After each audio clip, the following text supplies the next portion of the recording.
Anancy and the Talking Melon. Long, long ago, in the warm sunshine of the Caribbean, Anancy the Spider was wandering through a farmer's garden, looking for something to eat. He scuttled between rows of corn and pumpkin, licking his lips. Suddenly, he spotted a big, round melon, ripe and shining in the morning light. "Ah, perfect," Anancy whispered, rubbing his skinny legs together. He crawled inside through a tiny crack and began to feast on the sweet fruit. He ate and ate until his belly bulged like a drum.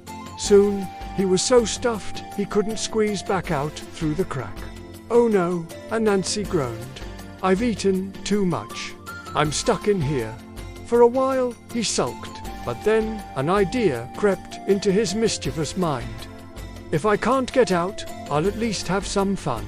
He cleared his throat and in a deep voice shouted, "Good morning." The farmer, who was tending his crops nearby, jumped in surprise. He looked around but saw no one. Again the melon boomed, "Good morning." The farmer's eyes grew wide. "A talking melon?" He gasped. He ran to the melon patch and bent down close. Did you just speak?" "Yes, I did," Anancy answered from inside, disguising his voice. "I'm a melon that can talk. The only one in the world." The farmer's jaw dropped. "This is amazing. A talking melon. I must show the king." He quickly picked it up, placed it in a cart, and hurried down the road. Along the way, people stared. "Look, the farmer is carrying a melon to the palace." But then the melon called out, "Make way for me. I'm going to see the king." Everyone gasped. A talking melon. They followed behind, curious to see what would happen.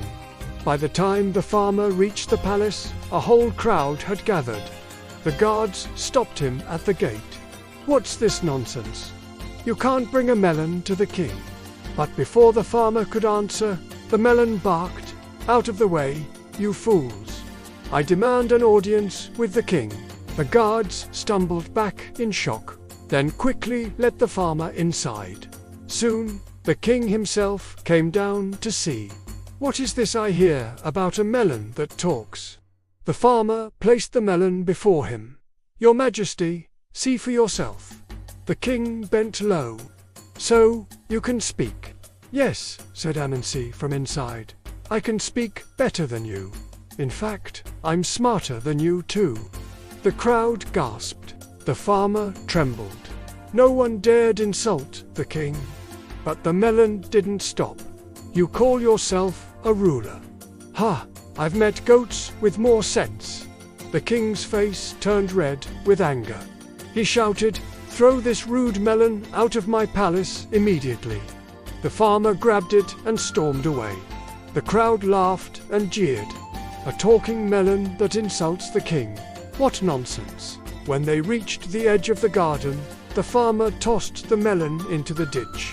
It cracked open against a rock smash, and out crawled Anancy, shaking his legs and grinning.